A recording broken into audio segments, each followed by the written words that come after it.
I just want to make this quick video on the EP9 and the questions about aftermarket compatibility, what you can put on here and have it work, and what doesn't work. So far, a buddy of mine's EP9, of course. Start at the front. The muzzle brake linear comp seems to be the standard go-to, either that or the standard flash hider or compensator, whatever the Extar calls it. But linear comp works really good, and these work. This is like they say the Rooter Charger comp, but who knows. Then there's the Call Valley that 99% of people get. So any comp really, 1/2x28 for 9mm will do. This Handguard, if you search hard enough on the Facebook group or even Reddit, you'll find the guy who sells these. I don't want to quite give out their name because I think they're kind of back ordered for quite a while. So if I hear that he's okay with releasing his name, cool. Otherwise, it does not take much to find him.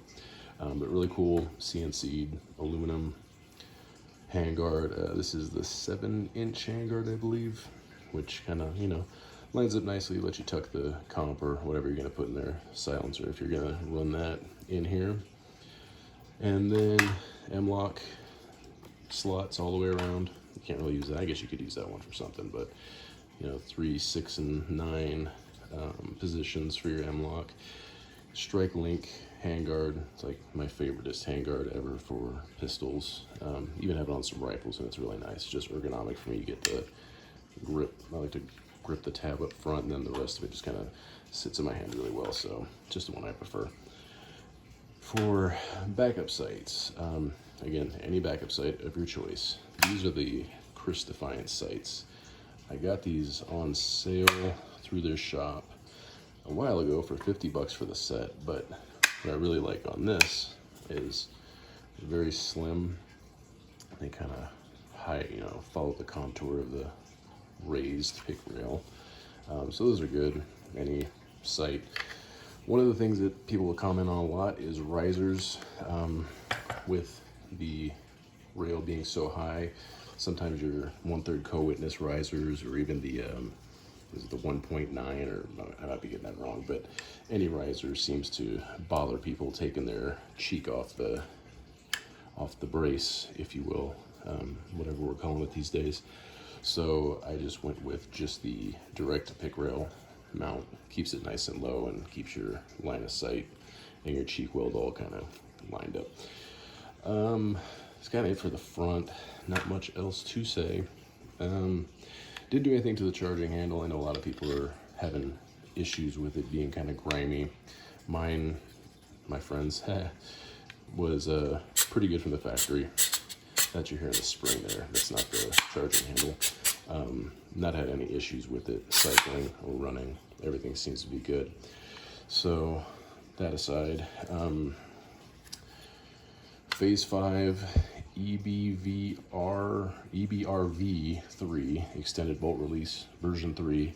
The reason the version 3 works for this, I believe, rather than the bad levers that seem to not or be hit or miss working, if I can get this open, is basically it's a one-piece design versus the bolt-in or bolt-on bad levers that you get from Magpul and a few other places. But this, if I can get the, there we go. This is all one piece. You could go to the website and see it just as easy, but it works perfectly in here. No issues at all. And this is a totally unnecessary accessory. I get it. I just have it on everything, and I really like them. So it's a good addition. And if you're looking for one of these levers, I would highly suggest the version 3 because I have no issues whatsoever with it. Trigger, we have, I didn't want to take it out because it's kind of a pain in the ass, but you can see the green will give you a clue. It's a Velocity 3-pound trigger. Single stage drop-in trigger, super nice, super short. I mean, ridiculously short. I mean, I'm doing a hell of a crap job showing it, but it's like a reset to shoot. right in there. It's like that much room to move. So it's a great bump fire and trigger if you're into that sort of thing. On that topic, these have set screws that you can see them right there, that you can drive down into the bottom of the trigger hole, the trigger pocket, and that kind of lets you not use anti-walk pins. I will say with these, don't use those because one, polymer and those screws, they'll push through over time. Even if you just kind of hand tighten them, what you'll end up having is one of two things: either the pins walk out and fall out, or that's basically it. The pins will walk out, but one of the two pins will walk out, and the trigger will drop to one side and cause you some malfunctions. So definitely go with the anti-walk pins. These are just I think the Stripe Industry ones. They're all going to kind of stick out a little more than standard AR lowers because this is a little bit of a narrower profile, I'm thinking. You can tell when I put the trigger in, it's a little tighter feel. So it's a little bit narrow, so your pins don't kind of sit as flush as they might, and they kind of get a little bit of back and forth, but the little locking bar here keeps them in place. I haven't had any problems with this. Grip, it's a K2 Plus Magpul grip. This is the grip I like to have on pistols just because it's got that, I think it's a 15-degree grip angle.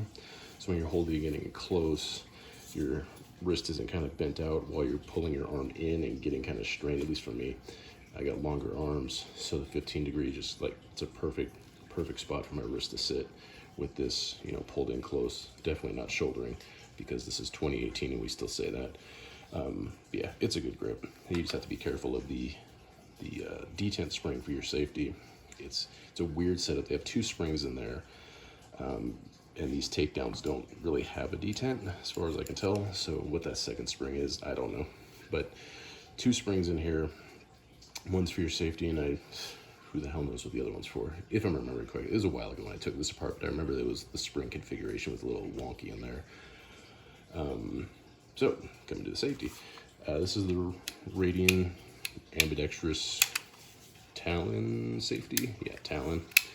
And it's really good. It takes a little bit of working in. This might even be, EP9 to EP9, but the hole was a little bit gritty first putting this in, but after working it for, a couple trips, it's fine. There's no issues at all. I think it's much better than their all polymer safety, which is fine, but I just like the feel and the tactileness of this. And then one of the bigger points of contention in the world of the EP9, apparently, is the FarrowTech buffer tube conversion kit. Now, there's been instances where people have tried this and busted apart their stock EP9 buffer because it's covered in plastic, and these milspec buffer tubes don't have that nice little cushy padding in the end of them like Extar puts on theirs, so when the plastic meets the metal's gonna win. So what I did, and what a few other people did too, is kind of researched what the stock buffer weight was, which came to like 7.8 or 7.9 ounces, something like that, close to 8 ounces. So what I did was I got the Expo Arms 8-ounce buffer, and it's been working great. I've had no issues with cycling, nothing. It's pretty cheap. It's like $35, I think, is what I got it for. And yeah, it works great. I'm not bottoming out on the tube or anything. Bolt cycle's fine. I haven't seen any kind of weird signs of wear, anything like that. Not that you would with it riding against the buffer, but mechanically, it's been flying. It's been great. So results may vary depending on your configuration, but what I have working is, milspec tube, Mod 2 tailhook brace, and the Expo Arms 8-ounce. I'd imagine any 8-ounce or close to it buffer would work just as good. And then the steel buffer retainer, just because it's more of a preventative thing, because seeing as many as I have on the groups break, it was just, $10 to avoid that problem down the line if I would encounter it at all. So other than that, I got a flatwire spring in here just because it kind of quiets the buffer down just a little bit, not too much. I mean, it's not a huge difference, but it is noticeable. But otherwise, I really like this setup, and it kind of understandably takes it into FM9 territory, or, you know, an actual, oh, sorry, whack the camera. It takes it into that, just going out and buying an AR9 instead of an Extar. But I had a lot of this stuff laying around. Should have put that disclaimer out first. I didn't go out and buy all this stuff for the EP9. I had the trigger, had a couple of these from prior builds, had a couple safeties, you know, just from building ARs, you collect these things.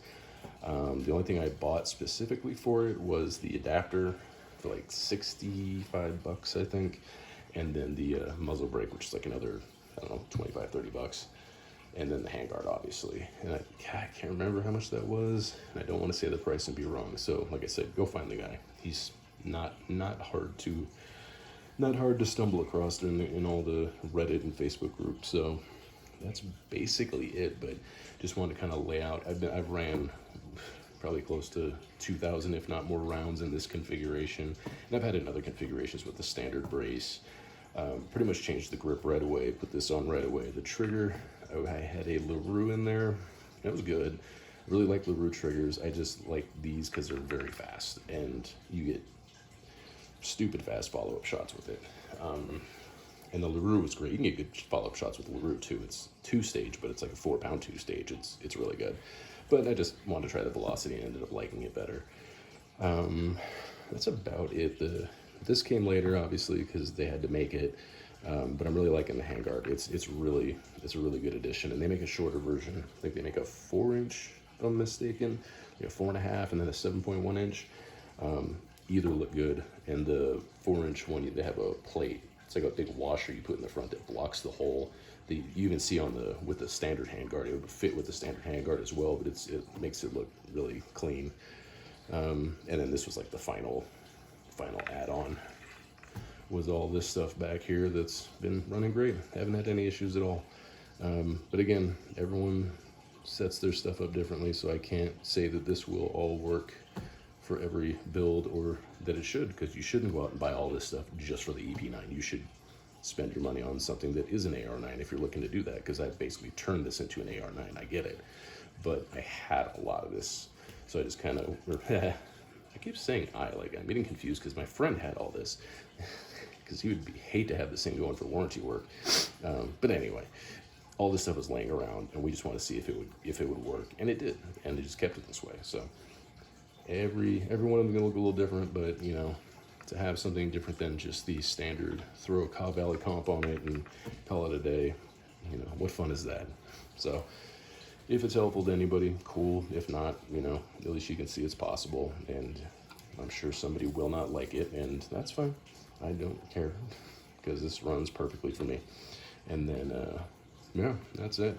So from what I hear, if you go on Extar's site, scan this code, it'll get you some it'll give you something. I can't remember what it is, but just go ahead and check that out. So thanks.